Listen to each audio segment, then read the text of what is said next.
Hi friends, welcome back to my channel. This is going to be the last video of 2020 and what a wonderful year it has been. Well, it was really good, that's all I can say. But I thought let's do a video on jewelry because generally jewelry sales see an uptick during the year end and during Christmas, and which better jeweler to talk about other than Tiffany Co. So Tiffany's has been one of the oldest and most iconic US brands, established in about 1837 by Charles Tiffany, and has become a worldwide phenomenon. But the question that we are here to discuss today is the jewelry and the shine of Tiffany fading?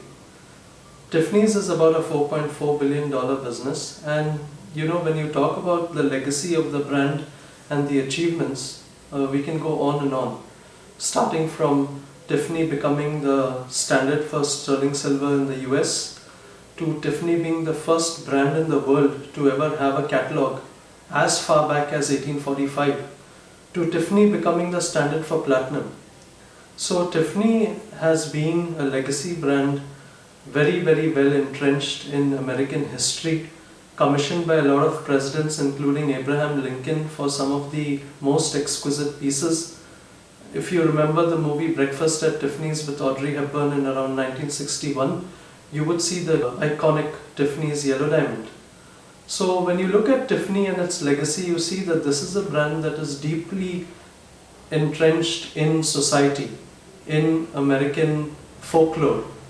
And while it has been rapidly expanding, I think some of the challenges that it's facing in terms of its brand proposition, in terms of its pricing, is now starting to haunt it.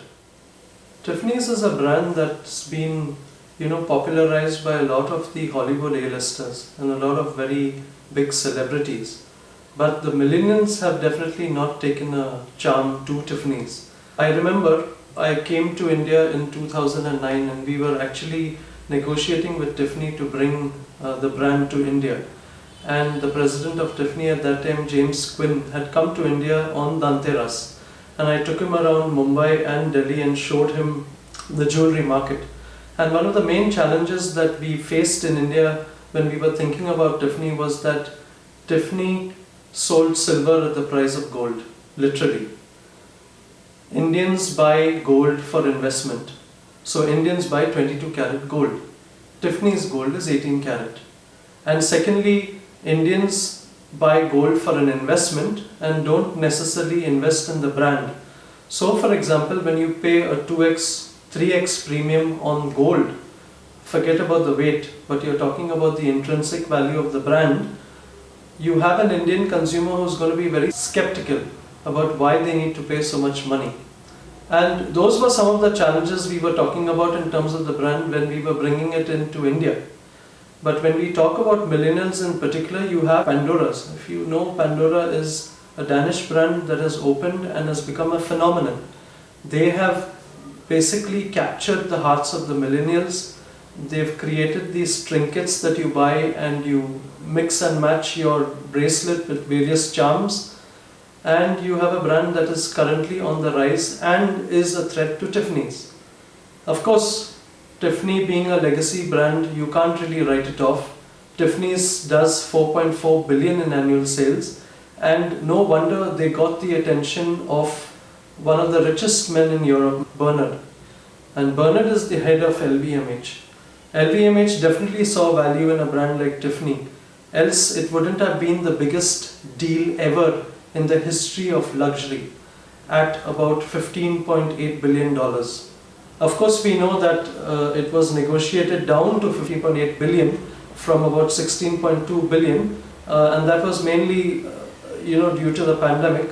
So the question is, what and where is Tiffany's moving? So Tiffany's has got three major sources of its business. Of course, the retail stores, and supported by the catalog, the Blue Book, and then you have the website. Now I have gone onto the Tiffany's website myself and it's extremely slow to react. You don't really see the speed of the engine in terms of refreshment rates, and they've got a lot of catching up to do. We know what's happened with the pandemic, and a lot of the shopping has moved online. And I think Tiffany has been slow to adapt to this new changing world. But now, with the acquisition of Tiffany's by LVMH, I believe there will be a complete change in its strategy. Tiffany's will become a more agile organization, and while it will stay an American brand, there's going to be a French twist to it, and there's definitely lots of potential to come. So you can't really write off Tiffany, and while its shine has diminished over the years, I'm sure there's a lot of changes that Bernard is going to bring into Tiffany's, and that brand is going to be on the rise again. So Pandora, watch out. I hope you enjoyed this video. This is going to be the last one of the year. Thank you for coming back to my channel. I'll see you at the next. Merry Christmas and a Happy New Year.